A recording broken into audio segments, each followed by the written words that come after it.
Keanu Reeves, une star adorée et immédiatement reconnaissable par tous, a enduré une vie remplie de tragédies et de douleurs que peu peuvent imaginer.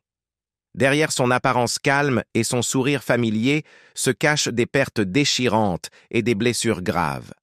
Des décès soudains de proches aux défis de carrière significatifs, Keanu a affronté certaines des épreuves les plus dures.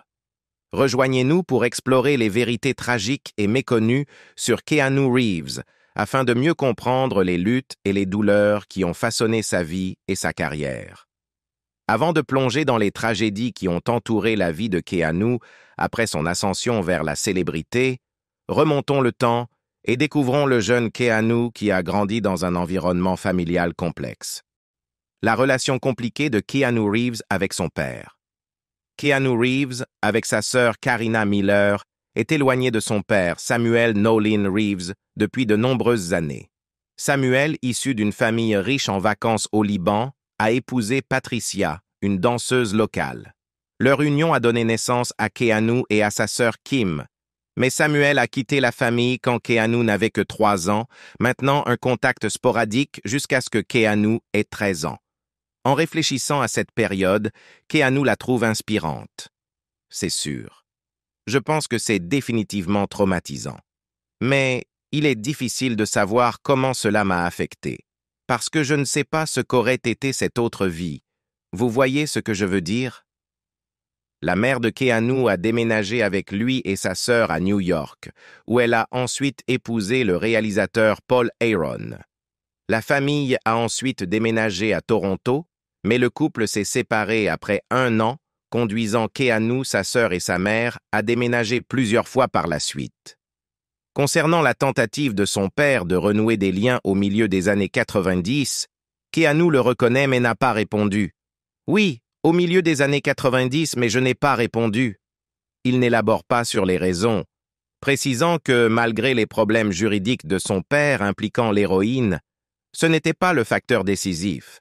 Ce n'est pas pour ça que je n'ai pas pris contact. Je ne l'ai tout simplement pas fait. Son enfance était authentiquement Gen X. Lorsque Keanu Reeves a parlé à Esquire en 2021, il se souvenait de son enfance à Toronto, peignant un tableau que de nombreux Gen Xers trouveront nostalgique, même s'il pourrait horrifier les parents du 21e siècle. Certaines de ses premiers souvenirs incluent jouer au hockey de rue et se lancer des marrons, littéralement en ouvrant les marrons et en les jetant les uns sur les autres. Il a parlé de la construction de karts, de passer des heures au cinéma et même de voler des bonbons à l'occasion. « Nous étions des enfants avec des clés », a-t-il mentionné dans une interview avec Esquire en 2017.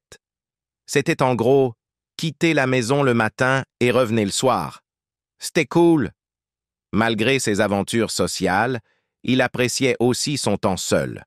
Profitant du fait que les enfants pouvaient prendre le métro pour un quart, il montait souvent à bord, se rendait à un arrêt inconnu, puis se promenait, un passe-temps qui a contribué à son confort dans presque toutes les villes du monde.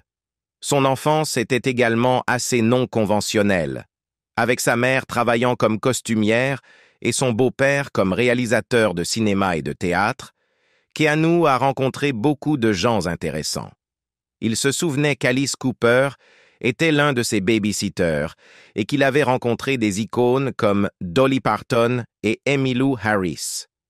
Un fait amusant révélé par The Independent montre que la mère de Reeves a travaillé avec Parton à plusieurs reprises et a conçu le costume de lapin pour sa couverture de Playboy de 1978. Lorsque Parton n'a pas gardé le costume, il a fini chez eux et Keanu l'a porté pour Halloween, son histoire de fantôme d'enfance. Keanu Reeves a joué dans certains des films les plus hallucinants de l'histoire récente, mais que pense-t-il de la possibilité d'un monde invisible existant autour de nous? Il s'avère qu'il y croit, comme il l'a révélé sur Jimmy Kimmel Live. Lorsqu'on lui a demandé s'il avait déjà vu un fantôme, Reeves a raconté une expérience de son enfance. Vers l'âge de 6 ans, vivant à New York, il était au lit tandis que sa sœur dormait à côté et que leur nourrice veillait sur eux. Soudain, une veste est apparue, flottant à travers la porte sans tête, corps ou jambes, avant de disparaître dans les airs. Reeves se souvenait d'avoir vu la même stupéfaction sur le visage de sa nourrice, confirmant la rencontre étrange. Malgré son jeune âge à l'époque, il n'était pas effrayé, remarquant « J'ai pensé, eh bien, c'est intéressant. Il a été renvoyé de l'école, souvent. » Lorsque Paula Warder, l'institutrice de l'école primaire de Keanu Reeves à Jesse Ketchum Public School à Toronto, se souvenait avec People, elle rappelait un jeune Keanu qui avait souvent du mal avec la ponctualité et l'étourderie. Je ne pense pas qu'il soit jamais arrivé en classe à l'heure. Quand il se montrait, il semblait un peu distrait. Il oubliait fréquemment ses livres ou ses devoirs, mais il souriait simplement et retournait les chercher chez lui.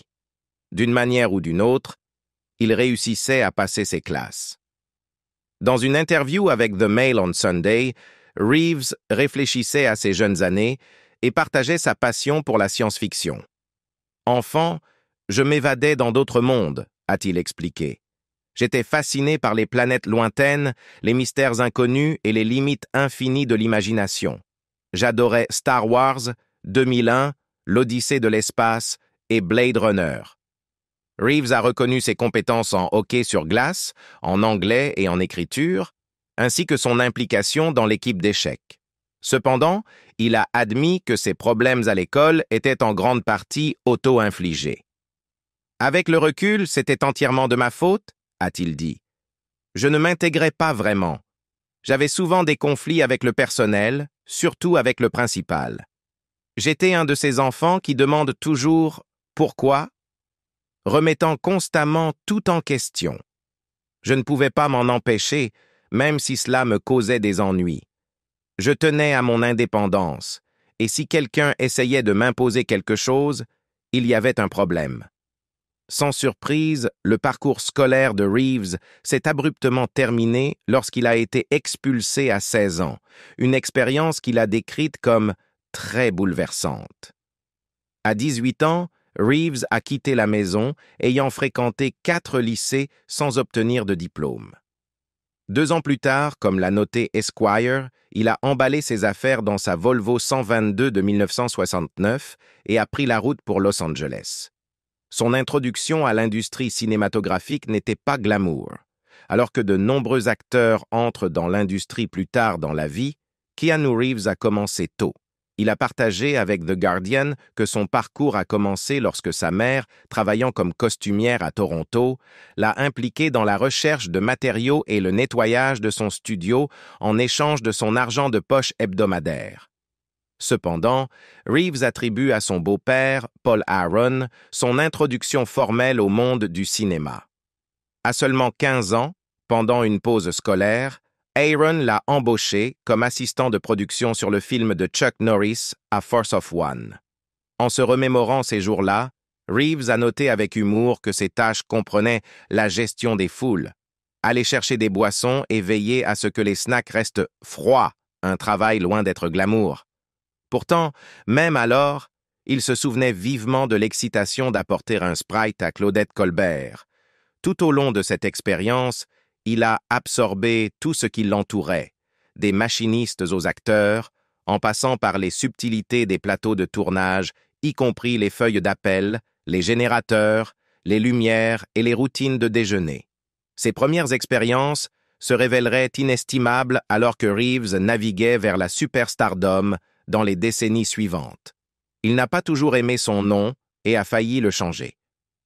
En 2017, Jimmy Fallon a remarqué à quel point le nom de Keanu Reeves semblait parfait pour une star de cinéma de premier plan. Étonnamment, Reeves a admis qu'il n'avait pas beaucoup réfléchi à son nom en grandissant et avait même envisagé de le changer lorsqu'il est arrivé à Hollywood. Selon Fallon, l'agent et le manager de Reeves ont initialement suggéré de changer son nom parce qu'ils pensaient que Keanu Reeves n'attirerait pas de rôle. Reeves a pris cette suggestion au sérieux, réalisant que le nom qu'il choisirait définirait sa carrière. Il a passé du temps à réfléchir sur la plage, se demandant quel nom lui conviendrait le mieux pour la vie. Sa première idée? Chuck Spadina. Cependant, son agent l'a refusé, ce qui a poussé Reeves à demander « Qu'est-ce qui ne va pas avec Chuck Spadina ?» Imperturbable, il a proposé une deuxième option, Templeton Page Taylor. Heureusement, ils ont finalement décidé de lui laisser garder Keanu Reeves. Fait intéressant, Reeves a également révélé sur Jimmy Kimmel Live qu'il a un cousin nommé Keanu, créant ainsi une connexion familiale amusante. La célébrité est arrivée de manière étrange. La carrière de Keanu Reeves couvre un éventail remarquable, allant des blockbusters comme Bill and Ted's Excellent Adventure et des succès d'action comme Speed à des films indépendants profonds tels que My Own Private Idaho.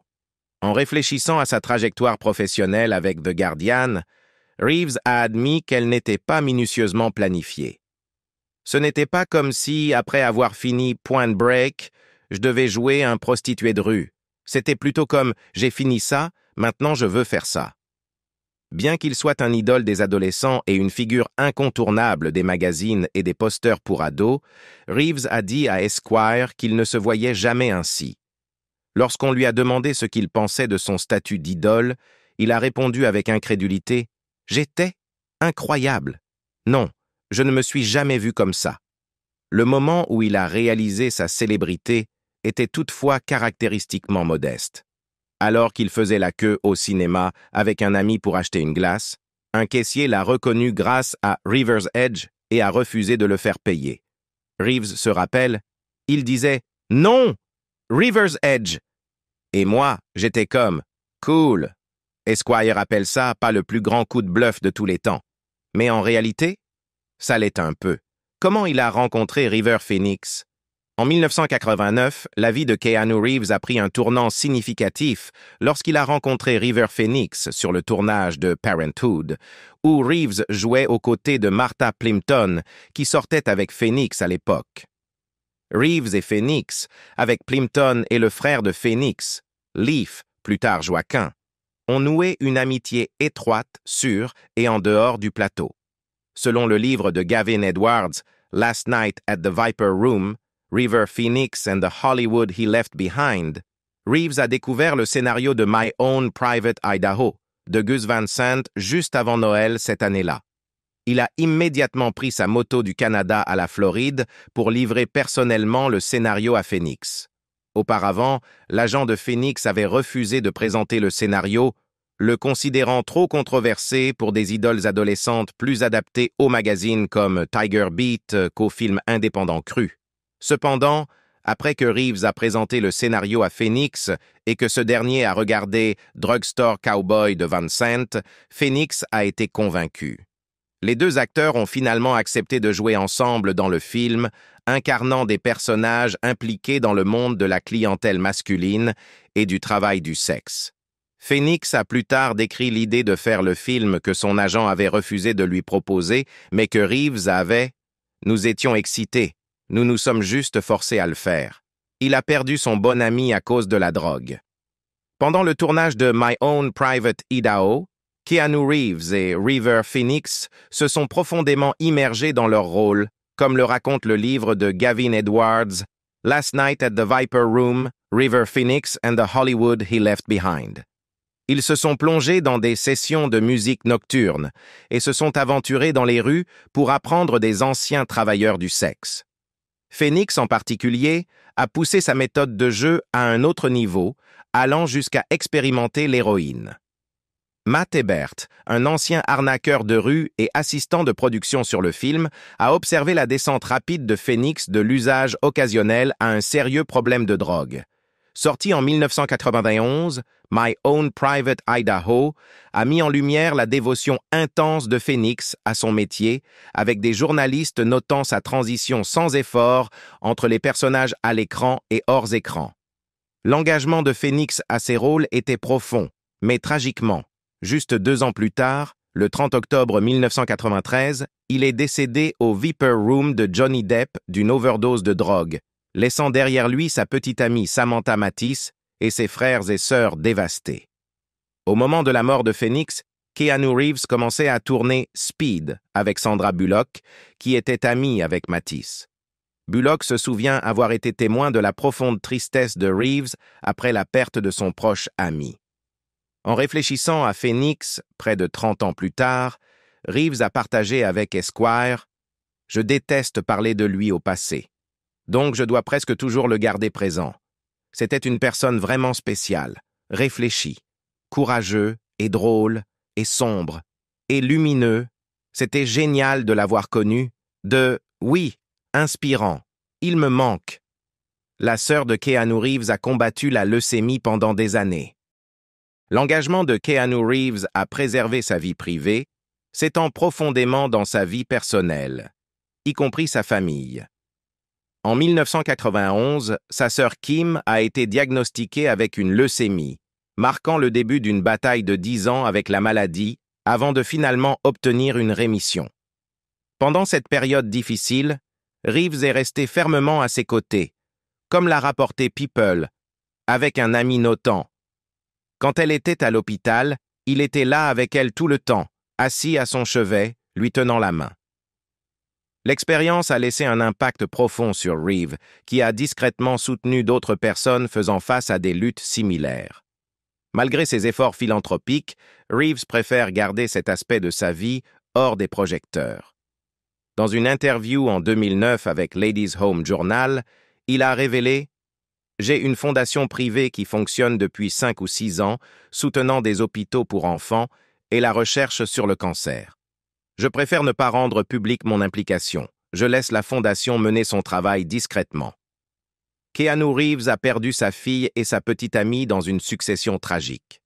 En 1998, Keanu Reeves a rencontré Jennifer Sim lors d'une fête, et leur relation a rapidement fleuri.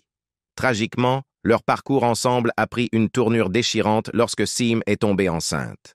En 1999, ils ont vécu la perte de leur fille mort-née, Ava, ce qui a profondément affecté Sim, conduisant à une dépression postnatale sévère. La tension a finalement conduit à leur séparation quelques semaines seulement après la naissance d'Ava. Sim, qui a ensuite travaillé comme assistante de David Lynch, a présenté Reeves à Marilyn Manson, ce qui a déclenché une collaboration sur Lost Highway et a formé une amitié entre Sim et Manson. En avril 2001, la tragédie a de nouveau frappé lorsque Sim est décédée dans un accident de voiture. Après avoir assisté à une fête organisée par Manson, elle a tenté de rentrer chez elle, mais a percuté des voitures en stationnement, ce qui a entraîné son éjection fatale du véhicule. Malgré leur rupture, Reeves et Sim sont restés proches, étant même vus ensemble pour un brunch la veille de sa mort prématurée. Un ami a partagé avec People que Reeves a énormément souffert pour faire face à sa disparition, trouvant extrêmement difficile de se réconcilier avec cette perte. Keanu Reeves a été contraint de faire un film à cause d'une signature falsifiée. Keanu Reeves s'est retrouvé dans l'un de ses rôles les plus inhabituels en tant que tueur en série dans The Watcher, un film notoirement critiqué avec un lamentable 10% sur Rotten Tomatoes. Reeves a révélé qu'il n'avait jamais eu l'intention de prendre ce rôle. En fait, il a affirmé qu'il y avait été contraint. Parlant au Calgary Sun, Reeves a expliqué: « Je n'ai jamais trouvé le scénario convaincant, mais un ami à moi a falsifié ma signature sur le contrat. Je ne pouvais pas le prouver et je ne voulais pas risquer de conséquences juridiques en refusant d'honorer l'accord, donc j'ai senti que je n'avais pas d'autre choix que de continuer avec le film. » Reeves était contractuellement obligé de garder le silence sur le projet pendant 1 an, période durant laquelle des rumeurs ont circulé sur son mécontentement, en particulier concernant l'importance accrue de son rôle, qui était à l'origine mineur mais est devenu central. Malgré ses réserves, Reeves s'est abstenu de parler publiquement jusqu'à la fin du silence imposé. Lorsque le film est sorti, il a refusé de participer aux efforts promotionnels. Les critiques ont été sévères, suggérant qu'il aurait peut-être dû être libéré de son contrat, car il a été largement critiqué pour son interprétation d'un tueur en série. Il est constamment moqué pour son intelligence. Keanu Reeves a d'abord gagné en popularité en incarnant Ted Theodore Logan dans Bill and Ted's Excellent Adventure, un rôle qui l'a suivi tout au long de sa carrière. Lorsqu'il est apparu dans Between Two Ferns, the Movie de Zach Galifianakis, il a fait face à des questions se moquant de son intelligence perçue, comme « Sur une échelle de 1 à 100, combien de mots connaissez-vous » et des commentaires suggérant une frustration face aux perceptions du public. Reeves a initialement eu du mal avec la manière dont les médias le dépeignaient et l'accent incessant mis sur ses premiers rôles. Lorsqu'on lui a demandé s'il était en paix avec l'influence durable de Ted, Reeves a répondu prudemment « Oui, pour moi c'est facile. Mais, oui. » Il a également exprimé sa frustration à Rolling Stone, déclarant « C'est frustrant. C'est très frustrant. Je n'ai aucun respect. » Cependant, ses collègues ont une perspective différente sur son intelligence. Richard Linklater, qui l'a dirigé dans A Scanner Darkly, a souligné « Ce serait l'une des plus grandes erreurs d'interprétation que vous pourriez faire de dire « ce n'est pas une personne super intelligente ». Lawrence Fishburne, son co-star dans The Matrix, a également partagé ce sentiment, décrivant Reeves comme curieux, intelligent et possédant un excellent sens du timing comique. Fishburne a ajouté « Il a survécu parce qu'il a su évoluer avec le métier dans lequel nous sommes. Cela est dû à la curiosité et à l'intelligence. Alors, donnez-lui une chance. Sa tentative dans la musique n'a pas été bien reçue. Au milieu des années 90, malgré son statut de star montante, Keanu Reeves s'est lancé dans la musique en formant un groupe appelé Dogstar avec une connaissance fortuite d'un magasin d'alimentation. En repensant à leur expérience, Reeves a admis qu'ils étaient loin d'être de grands performeurs. Décrivant leur son comme « acceptable », Reeves se souvenait d'un concert particulièrement difficile au Milwaukee Metal Fest, coincé entre des groupes de hardcore comme Murphy's Law et Dayseed. « Nous étions comme « Ils nous détestent. Que faisons-nous ici ?» se rappelait-il. Leur décision de jouer une reprise des Grateful Dead a été accueillie avec mépris par la foule, laissant Reeves sourire devant l'absurdité de la situation. Malgré les critiques publiques, Reeves s'inquiétait davantage pour ses camarades de groupe, des musiciens sincères qui luttaient pour trouver leur rythme. En y repensant, il a réfléchi. « Je suppose que cela aurait aidé si notre groupe avait été meilleur. » Sur une note positive, le batteur de Dogstar, Rob Mailhouse, a partagé avec Vice que bien qu'ils n'étaient pas pleinement préparés lorsqu'ils ont commencé à se produire, ils ont eu quelques expériences notables. Ils ont eu Weezer en première partie et même Bon Jovi les a invités à tourner ensemble. Un témoignage de leur brève période dans la scène musicale, bien que marquée par des hauts et des bas. Keanu Reeves a été la cible de poursuites bizarres. Être une personnalité publique signifie souvent faire face à des situations inhabituelles et parfois bizarres. Et Keanu Reeves en a connu sa part. En 2008, Reeves s'est retrouvé dans un procès intenté par un photographe nommé Alison Silva. Silva a affirmé que Reeves l'avait heurté avec sa voiture, lui cassant le poignet alors qu'il tentait de prendre des photos de l'acteur. Reeves a rétorqué qu'il rendait visite à un parent à l'hôpital et que Silva l'avait suivi, trébuchant et tombant de son propre gré. Avec le soutien d'un médecin des urgences qui a attesté que la blessure au poignet de Silva était ancienne, et une vidéo montrant Silva apparemment indemne en essayant de jeter un coup d'œil à Britney Spears, le jury a pris seulement 1 heure pour disculper Reeves. Puis, en 2010, les choses ont pris une tournure encore plus étrange lorsque Reeves a été poursuivi par Karen Sala, qui prétendait qu'il était le père de ses 4 enfants adultes. Elle demandait 3 millions de dollars par mois en pension alimentaire et 150 000 dollars supplémentaires par mois en pension alimentaire rétroactive pour enfants. Malgré les affirmations de Reeves qu'il n'avait jamais rencontré Sala et un test ADN prouvant qu'il n'était pas le père, l'affaire a été portée devant les tribunaux. Sala a allégué des preuves ADN falsifiées, l'utilisation de l'hypnose par Reeves et même que Reeves s'était déguisé en son ex-mari à un moment donné. Heureusement pour Reeves, The Star a rapporté que l'affaire a été rapidement rejetée. Même les personnages animés de Reeves ont fait face à des défis juridiques. Son interprétation de Duke Kaboom dans Toy Story 4 a conduit à un procès de la succession d'Evel Knievel, alléguant que le personnage avait été créé pour suggérer une connexion avec Knievel. Cependant, Bloomberg a rapporté qu'un juge fédéral du Nevada a rejeté le procès, statuant qu'aucune association de ce type n'était implicite dans le film. Keanu Reeves était-il vraiment triste? L'un des mèmes les plus emblématiques mettant en vedette Keanu Reeves est Sad Keanu, où il est assis seul sur un banc de parc, semblant profondément pensif. C'est une image qui évoque la sympathie et le désir de le réconforter avec un câlin ou une friandise comme un milkshake au chocolat. Mais que se passait-il vraiment ce jour-là? Lors de son apparition sur The Late Show avec Stephen Colbert en 2021, Colbert n'a pas pu résister à lui poser la question. Reeves a expliqué qu'il mangeait simplement un sandwich et réfléchissait ce jour-là. Il a précisé « J'avais des trucs en tête, j'avais faim ». Curieux de son statut de mème, Colbert a demandé à Reeves pourquoi il pensait qu'il était si propice au mème.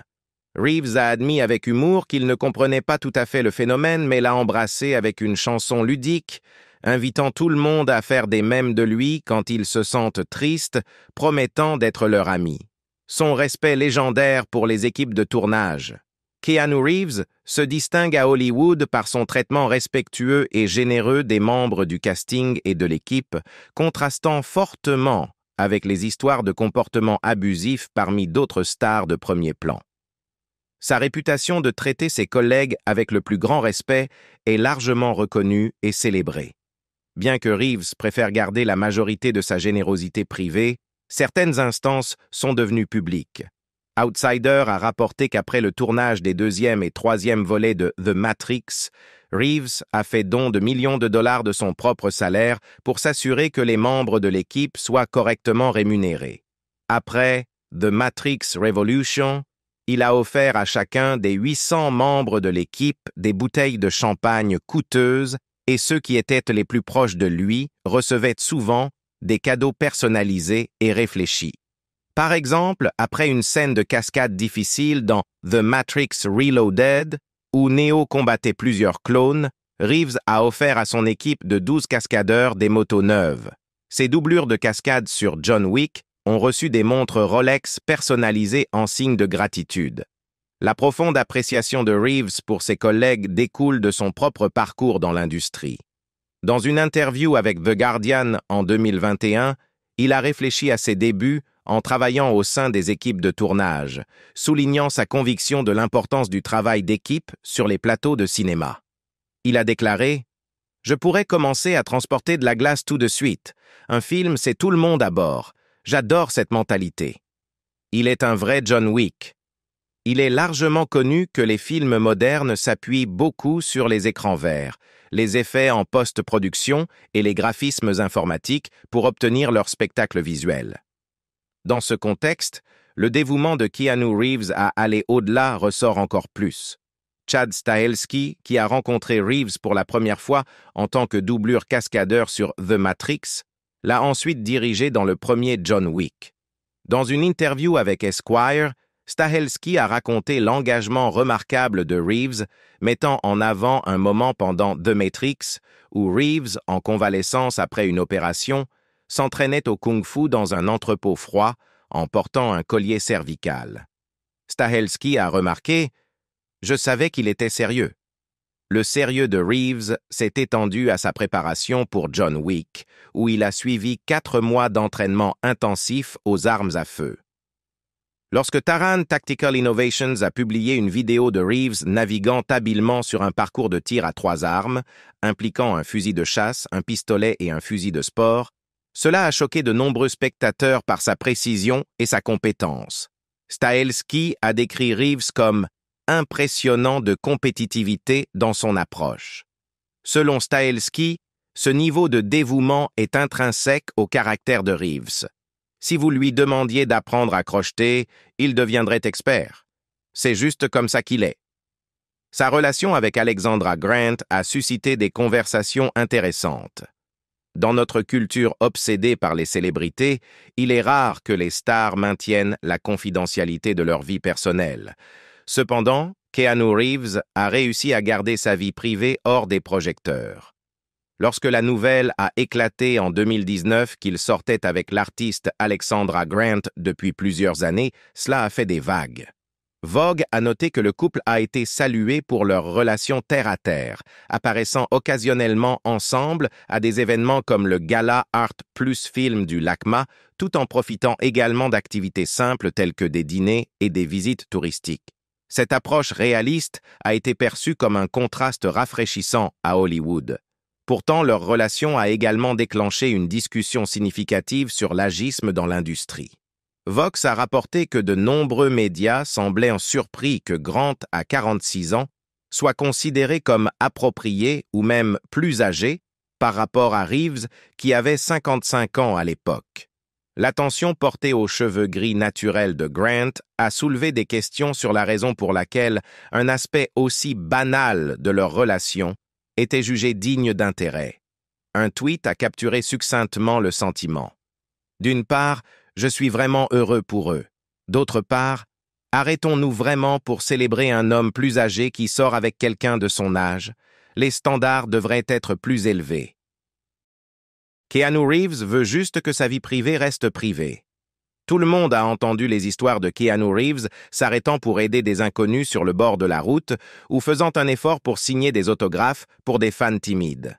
Cependant, dans une interview avec The Guardian, Reeves a révélé qu'il détestait absolument quand les gens parlaient de lui dans son dos ou partageaient des histoires sur sa gentillesse. Lorsqu'on lui a posé des questions sur ces histoires, Reeves est devenu visiblement mal à l'aise, disant « Je suis assez privé, donc quand ces choses ne restent pas privées, ce n'est pas génial. » Il a précisé « Ce n'est pas parce que c'est moins sincère, c'est parce que c'est privé. » Ce sentiment a été repris dans une interview avec The Jakarta Post, où Reeves a discuté de sa maison à West Hollywood et de son désir d'un semblant d'intimité. Parfois, on se sent comme un animal en cage. Mais à Los Angeles, personne ne s'en soucie. Il y a certainement des paparazzis qui vous poursuivent, mais je ne sors pas beaucoup, je ne fais vraiment rien. Je suis assez ennuyeux. Alors que Keanu Reeves aborde ses 60 ans, son parcours d'idole de blockbuster à acteur respecté et philanthrope continue de captiver le public du monde entier. De ses débuts en tant que Ted Theodore Logan à ses rôles emblématiques dans The Matrix et John Wick, la carrière de Reeves a traversé les générations. Malgré sa célébrité, il reste remarquablement privé, une qualité qui ne fait qu'ajouter à son charme. Alors que nous célébrons sa carrière durable et son évolution personnelle, quel rôle pensez-vous définit le mieux Keanu Reeves? Commentez ci-dessous et n'oubliez pas de liker et de vous abonner pour plus d'aperçus sur la vie et l'héritage de cet acteur bien-aimé.